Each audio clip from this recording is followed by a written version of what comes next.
be good. Okay. All right, this will be good. All right.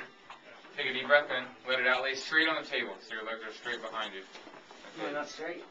Now see, she thinks she's straight, but see how her legs are to the right? Yeah, big difference. Okay, so she thinks she's straight. In her head, she's straight. That's a proprioceptive problem that's happening in her body.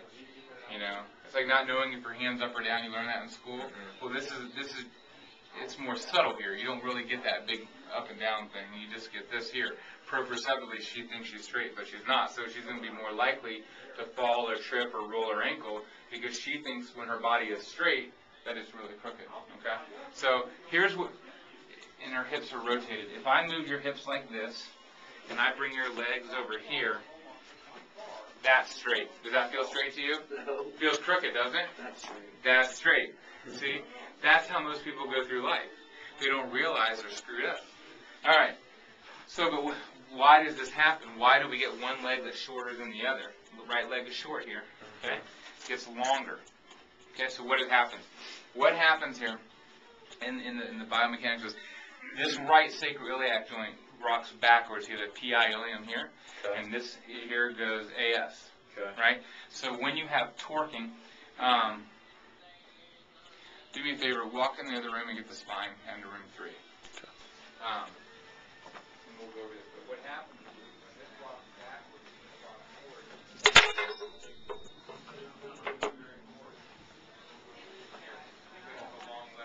Okay. You wouldn't. All right, I'm going to lay the spine on top of you, okay? So your spine here, come and get it close on this, right? If this, I'm going to torque. So what happens is when things torque, they twist. If you had a dish towel and you torque it, the water would come out the middle. So when you torque a wrench, it's all about the force that's transmitted to the center. So when we torque, see what happens? Watch what happens. The sacrum twists and goes down on the right. Mm-hmm. Goes down and in anterior. Okay? And when it does that, it causes the vertebra L5 to the body to rotate downhill and the spine to rotate up. That pulls the leg short. So what we have to do, and when you do that, what do you think that does to the spinal cord and the discs right there? It squeezes all the fluid out. So now the disc goes dry and crumbly and can herniate with very little trauma. So what we have to do is we have to torque this back in. We torque it back. We just bring this around and we drop this back in. And when that happens, it drops back into alignment, taking the pressure off. That's why people feel so good after that cavitates. But when the leg's short, now some people put in heel lifts, right? When you put in a heel lift, and just because your spine is dysfunctional, now you're supporting that dysfunction. You're jamming that back every time you put that heel lift in, especially if they're athletes. So you never want to put a heel lift in unless you x-ray and measure the bones of the leg and make sure it's off.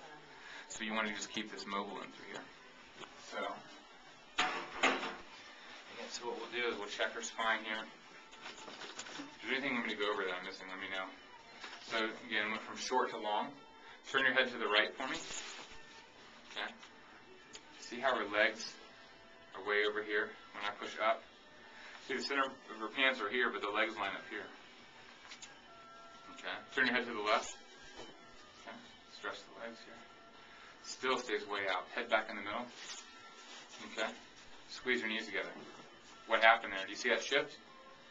See how it's better? Okay. So what do we know about her? We know that it's not here. It's here. Okay. So you're going to talk patients, and they're going to say, well, why do you work on my neck if it's my back? We're going to work on everything, but you explain to them by testing them, and you're finding out where it's at. Okay. So with her, but we do need to focus down here. Okay.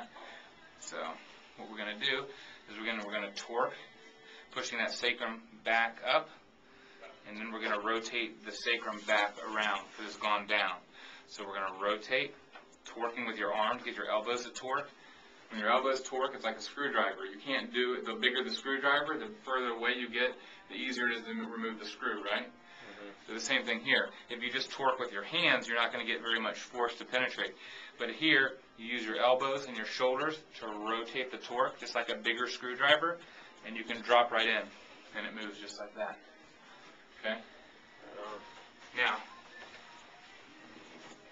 feet are better just with that little bit of torque. Now they're going to start to slide out of alignment again because her body has just been trained that way.